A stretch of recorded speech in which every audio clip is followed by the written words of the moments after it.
열왕기하 19장 1에서 37절 말씀입니다. 19장. 히스기야 왕이 듣고 그 옷을 찢고 굵은 배를 두르고 여호와의 전에 들어가서 왕궁의 책임자인 엘리야김과 서기관 셈나와 제사장 중 장로들에게 굵은 배를 둘려서 아모스의 아들 선지자 이사야에게로 보내매 그들이 이사야에게 이르되 히스기야의 말씀이 오늘은 환난과 징벌과 모욕의 날이라. 아이를 낳을 때가 되었으나 해산할 힘이 없도다. 랍사게가 그의 주 아수르 왕의 보냄을 받고 와서 살아계신 하나님을 비방하였으니 당신의 하나님 여호와께서 혹시 그의 말을 들으셨을지라. 당신의 하나님 여호와께서 그 들으신 말 때문에 꾸짖으실 듯하니 당신은 이 남아있는 자들을 위하여 기도하소서 하도이다 하니라. 이와 같이 히스기야 왕의 신복이 이사야에게 나아가니. 네, 사랑하는 형제 여러분, 12월 17일 토요일 새벽 목상에 오신 것을 환영합니다.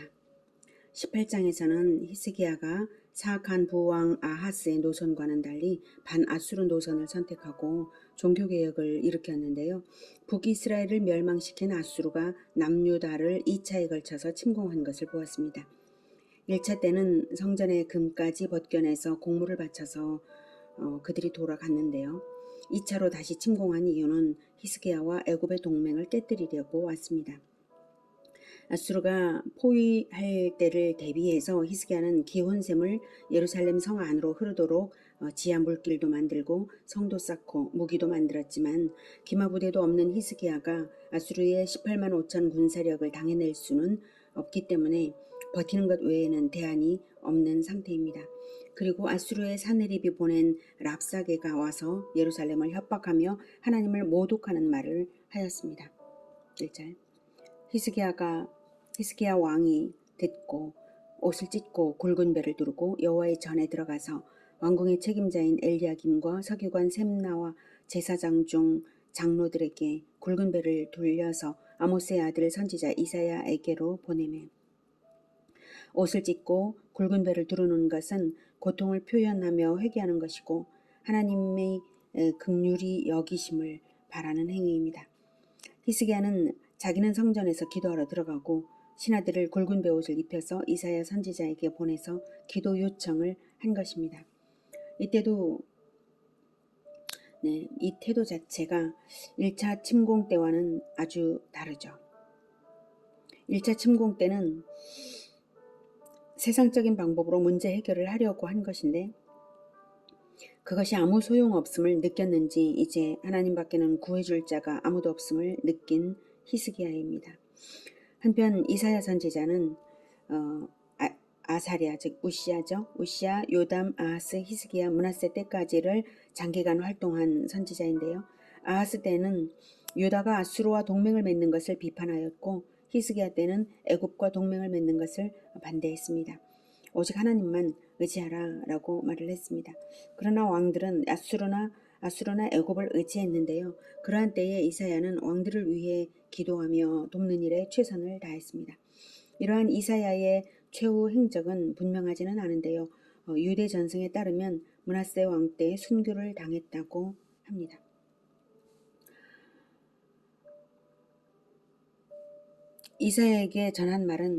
히스기야가 이사야에게 전한 말은 이것입니다. 3절부터 그들이 이사야에게 이르되 히스기야의 말씀이 오늘은 환난과 징벌과 모욕의 날이라. 아이를 낳을 때가 되었으나 해산할 힘이 없도다. 이 말은 유다의 국가적인 순환을 이 말로 비유한 것인데요. 임산부는 아이를 임신해서 여지껏 잘 키웠습니다. 예루살렘을 임산부라고 한다면요. 해산하면 생명을 얻는 큰 기쁨이 될 것이지만 해산을 하지 못하면 산모와 아이가 둘 다 죽음입니다.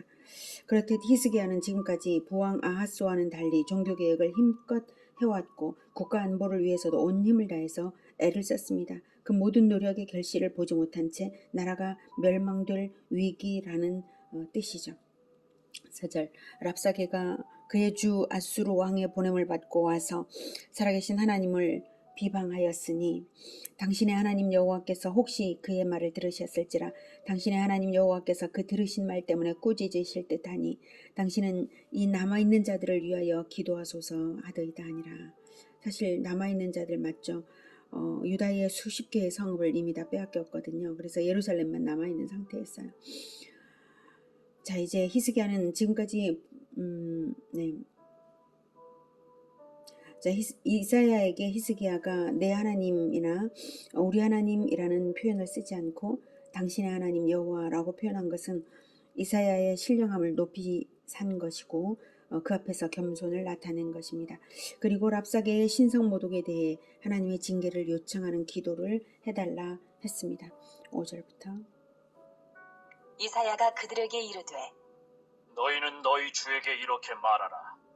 여호와의 말씀이 너는 아수르 왕의 신복에게 들은 바 나를 모욕하는 말 때문에 두려워하지 말라. 네, 이미 이사야는 하나님께 들어 알고 있었습니다. 두려워하지 말라 하신 말씀을 전합니다. 그리고 7절 내가 한 영을 그의 속에 두어 그로 소문을 듣고 그의 본국으로 돌아가게 하고 또 그의 본국에서 그에게 칼에 죽게 하리라 하셨느니라. 하더라. 그는 아수르 왕 사네립입니다. 한 영을 두어 본국으로 돌아가게 한다고 하셨는데요. 이때 영은 하나님의 영 아니고요. 충동 또는 두려움을 중압감을 느끼게 하시겠다는 그런 뜻이겠죠. 어떤 소문을 듣고 그렇게 되게 하실 거예요. 어떤 소문을 듣고 아주 공포감에 시달려서 본국으로 급히 가게 이렇게 만들겠다라고 하는 거죠. 그 소문은 9절에 구스왕 디르하가가 당신과 싸우고자 나왔다는 소식일 수도 있고 본국에서 발생한 다른 어떤 위기의 소식일 수도 있습니다. 8절 랍사게가 돌아가다가 아수르 왕이 이미 라기스에서 떠났다 함을 듣고 림나로 가서 아수르 왕을 만났으니 왕이 거기서 림나와 싸우는 중이더라. 아수르 왕은 구스왕 디르하가가 당신과 싸우고자 나왔다 함을 듣고 다시 히스기야에게 사자를 보내며 이르되 너희는 유다의 왕 히스기야에게 이같이 말하여 이르기를 내가 믿는 내 하나님이 예루살렘을 아수르 왕의 손에 넘기지 아니하겠다는 말에 속지 말라. 네, 구스왕 디르하가는 당시 애굽을 통치하던 왕입니다. 구스는 오랫동안 애굽의 지배하에 있던 민족인데요. 주전 1000년경에 독립해서 강성해진 후에 도리어 애굽을 통치했고요. 애굽 제25왕조의 세 번째 왕 디르하가인데요. 그는 히스기야와 반아수르 동맹을 맺었으므로 아수르의 위협에 처한 히스기야를 돕기 위해 군사를 일으킨 것입니다.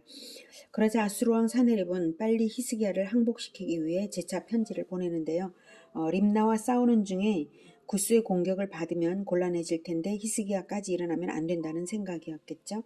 자, 그런데 이 편지가 또 신성 모독이었어요. 10절 네가 믿는 내 하나님이 예루살렘을 아수르 왕의 손에 넘기지 아니하겠다는 말에 속지 말라. 네, 하나님의 말씀에 속지 말라고 합니다. 어쩌면 이사야의 예언이 있었던 것을 첩보로 들었는지 히스기야의 마음을 무너뜨려서 신속하게 항복시키려고 심리적인 공격을 하는 것인데요. 이어서 사네립은 여호와 하나님도 자기를 이길 수 없다고 교만을 드높이면서 지금까지 아수르가 이룬 승전 사례들을 근거로 듭니다. 11절 아수르의 여러 왕이 여러 나라에 행한 바 진멸한 일을 네가 들었나니 네가 어찌 구원을 얻겠느냐. 내 조상들이 멸하신 여러 민족 곧 고산과 하란과 레셉과 들라살에 있는 에덴 족속을 그 나라들의 신들이 건졌느냐. 하맛 왕과 아르밧 왕과 스발와임 성의 왕과 헤나와 아와이 왕들이 다 어디 있느냐 하라. 하니라. 아수르가 다 함락시킨 나라들인 것이 사실이고요. 그러나 하나님을 모독한 그 말 때문에라도 오히려 히스기야가 항복을 더더욱 할 수가 없는 일이에요. 도무지 자기 힘으로는 안 되겠고 하나님은 모독을 당하셨으니 하나님께서 가만히 계셔서는 안 되지 않나요?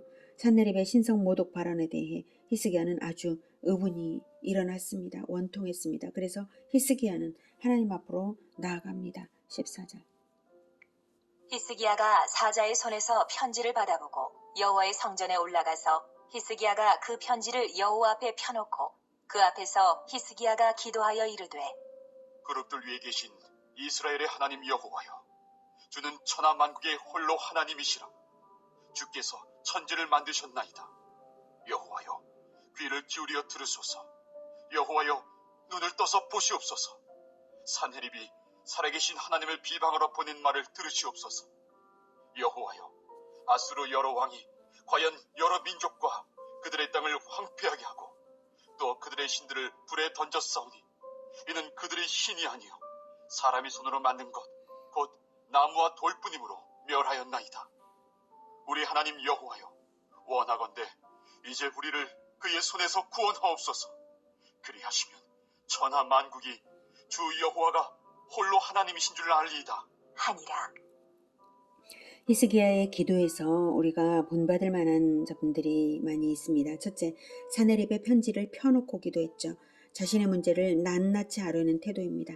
아브라함의 종이 이삭의 신복감을 구하러 갈 때 우물가의 기도가 그랬었죠. 하나님은 그 즉시로 응답을 하셨습니다. 그처럼 이제 히스기야에게도 하나님께서 응답하시겠죠. 그 다음에 본받을 점 두 번째는요, 기도의 대상이신 하나님의 전능하심을 믿었습니다. 그룹들 위에 계신 이스라엘의 하나님 여호와여, 주는 천하 만국의 홀로 하나님이시라. 주께서 천지를 만드셨나이다. 예. 그래서 하나님은 청조주이시기 때문에 피조물인 우상들과 결코 비교할 수 없으신 분이십니다. 다음 셋째로는 기도의 이유와 목적이 하나님의 영광에 있다는 것입니다. 하나님의 영광을 훼손당할 수 없기 때문에 항복할 수도 없고 그러나 구원받아야 되겠는 거죠. 그리고 이 하나님의 영광을 훼손당한 하나님의 영광을 이제 되찾아와야 영광을 회복해야만 하는 것입니다. 하나님의 백성이 구원받아야 하기 때문 하는 이유가 바로 그것입니다. 하나님의 영광을 위하여, 그리고 천하 만국이 주 여호와가 홀로 하나님이신 줄을 알게 하기 위해서, 그 목적으로 기도를 했습니다.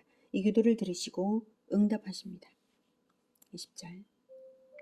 아모스의 아들 이사야가 히스기야에게 보내 이르되 이스라엘 하나님 여호와의 말씀이 내가 아수르 왕 사네립 때문에 내게 기도하는 것을 내가 들었노라 하셨나이다. 네. 이제 21절부터 28절까지 산헤립에게 하시는 하나님의 심판 선언입니다. 이제 이사야가 이제 내가 들었노라 하셨다고 말했죠. 이제 하나님의 말씀이 먼저는 산헤립에게, 그 다음에게는 이사야에게 이렇게 선언이 있습니다. 21절부터. 여호와께서 아수르 왕에게 대하여 이같이 말씀하시기를 처녀딸 시온이 너를 멸시하며 너를 비웃었으며 딸 예루살렘이 너를 향하여 머리를 흔들었느니라. 내가 누구를 꾸짖었으며 비방하였느냐? 누구를 향하여 소리를 높였으며 눈을 높이 떴느냐? 이스라엘의 거룩한 자에게 그리하였도다. 내가 사자들을 통하여 주를 비방하여 이르기를 내가 많은 병거를 거느리고 여러 산 꼭대기에 올라가며 레바논 깊은 곳에 이르러 높은 백향목과 아름다운 잣나무를 베고 내가 그 가장 먼 곳에 들어가며 그의 동산의 무성한 숲풀에 이르리라. 내가 땅을 파서 이방의 물을 마셨고 나의 발바닥으로 애굽의 모든 강들을 말렸노라 하였도다. 처녀딸 시온은 21절. 네, 처녀딸 시온이라고 나오죠. 처녀딸 시온은 예루살렘을 말하는 것인데요.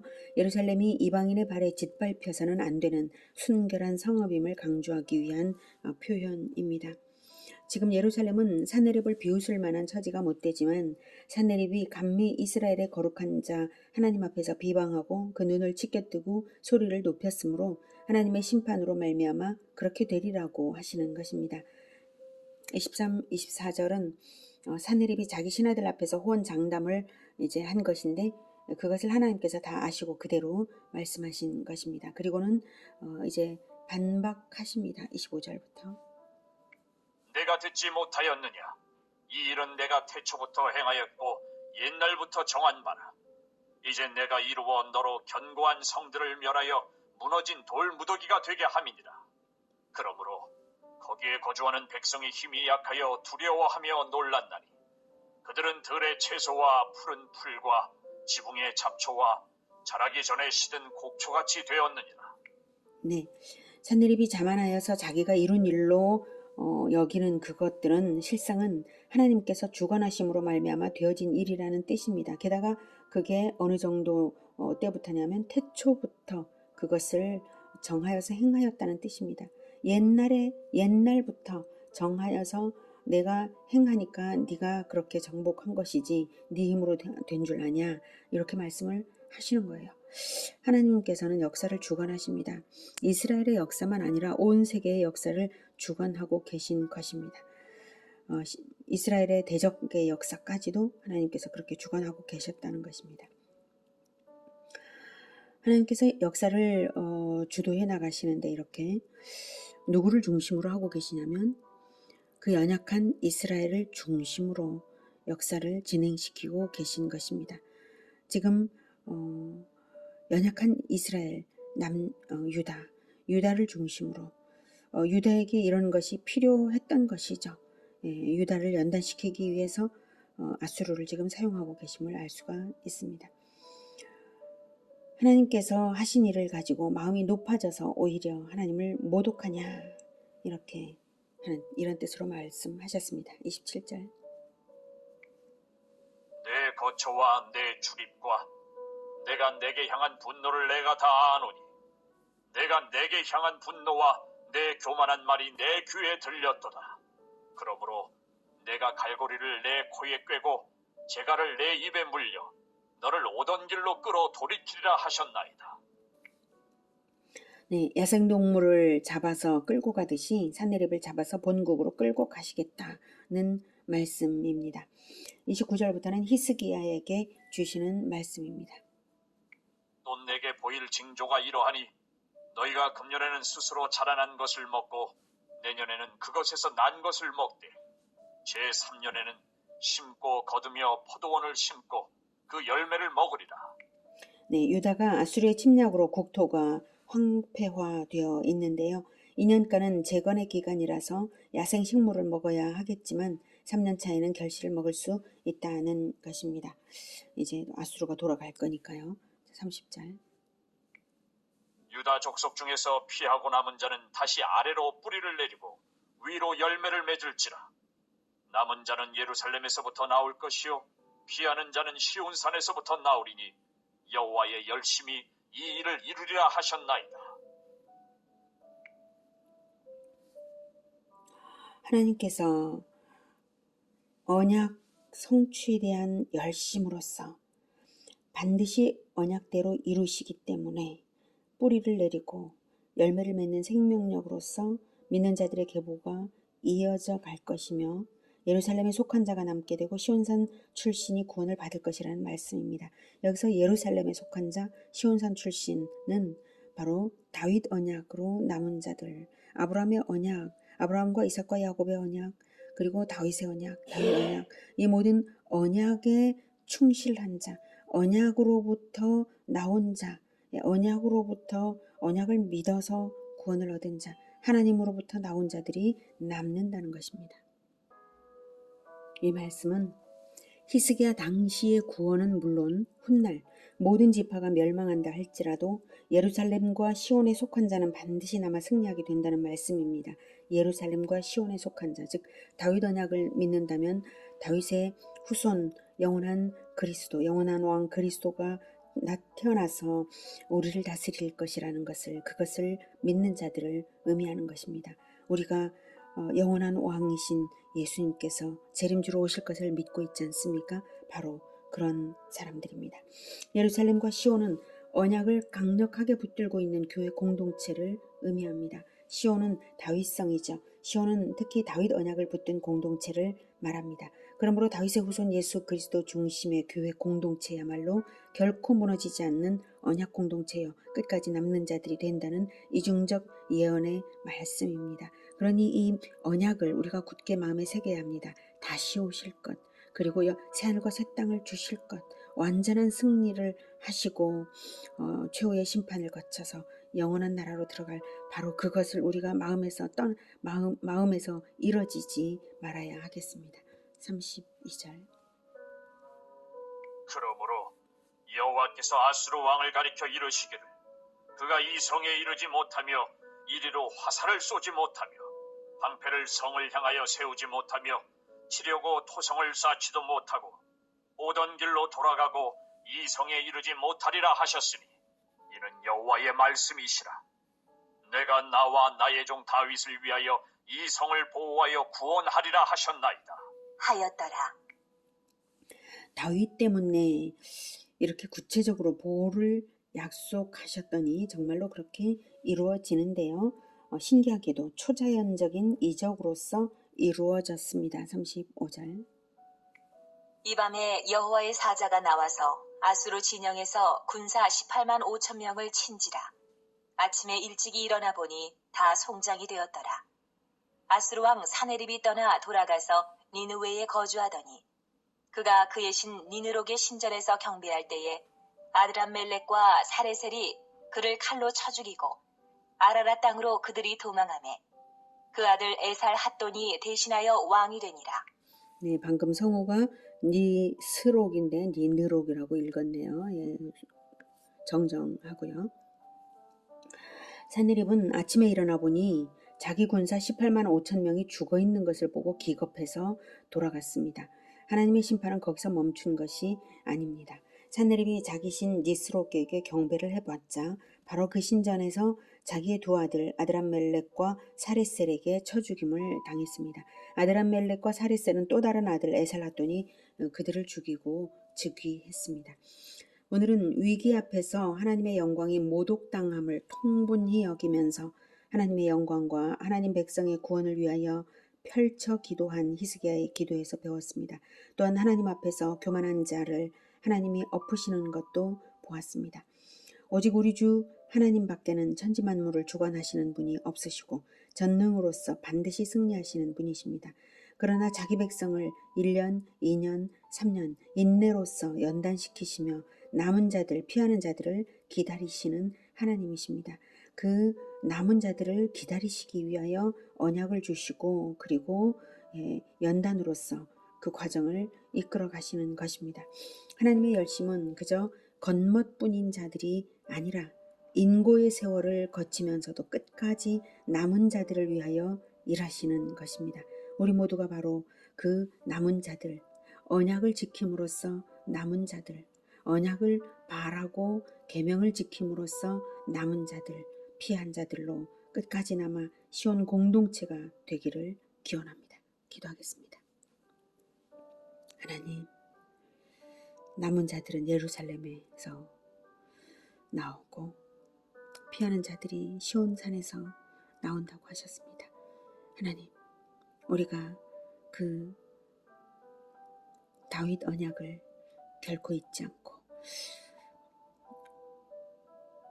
그 다윗 언약대로 오신 예수님의 언약과 계명을 우리가 결코 잊지 않고 예수님께서 다시 오시마 하신 그 언약을 결코 잊지 않고 예수님의 계명, 내가 너희를 사랑한 것처럼 너희도 서로 사랑하라 하신 그 계명대로 예수님을 본받아서 죄인 구원을 위하여서 사랑하는 삶을 살겠습니다.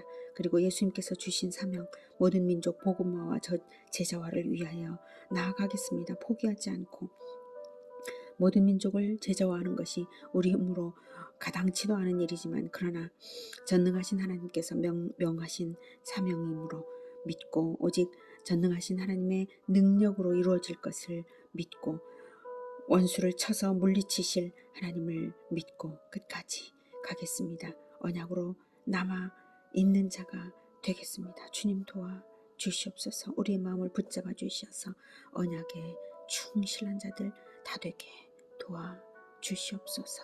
예수 그리스도 이름으로 기도드립니다. 아멘. 이어지는 시간은 개인 기도 시간입니다.